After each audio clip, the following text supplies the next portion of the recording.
শুধু মুখ বন্ধ করে সহ্য করতে হবে, কিন্তু আমাদেরকে কেন অকারণে বুলিং করা হয় সেগুলো নিয়ে কাউকে কথা বলতে দেখি না। আমার পেজের মধ্যে আমাকে এসে বুলিং করবে, তখন আমি উত্তর দিতে পারবো না। আমি উত্তর দিলে আমি খারাপ, কিন্তু আমাকে কেন বুলিং করা হয়?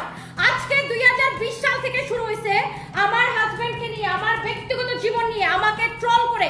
আজকে আমি বাংলাদেশে যে পরিমাণ ট্রলের শিকার হয়েছি, বাংলাদেশে কয়টা আমি এত পরিমাণ ট্রলের শিকার হয়েছে? আমার হাজবেন্ড কেন আমার থেকে বয়সে বড়, এটার জন্য আমার হাজবেন্ডকে আমার সুগার ড্যাডি বানাই দিছে।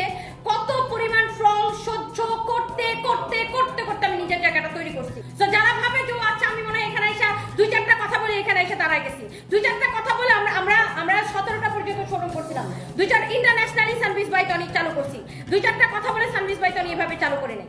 বুলিং গুলো নিয়ে আমি কাউকে কথা বলতে দেখি না, যে কেন সোশ্যাল মিডিয়াতে বুলিং করা হয় মেয়েদেরকে। বুলিং নিয়ে আমি কাউকে কথা বলতে দেখি না।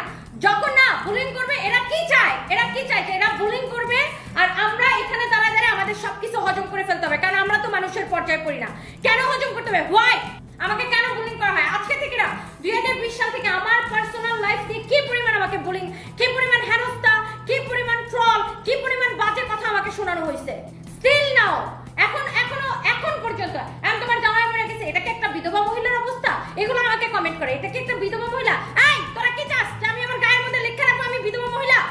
আমি বিধবা হওয়ার পরেও যে আমি মাথা উঁচু করে দাঁড়ায় আছি, এখানে দাঁড়ায়া হ্যাঁ একই জায়গায় দাঁড়ায় আছে এবং স্ট্রংলি নিজের লাইফটাকে আগায় নিয়ে যেতেছি, এটা কিছু মানুষের ভালো লাগে না। যে আমি বিধবা হওয়ার পরও কেন কান্নাকাটি করতেছি না, আমি কেন হচ্ছে যে মানে সহ্য করতেছি না। কেন সহ্য করবো?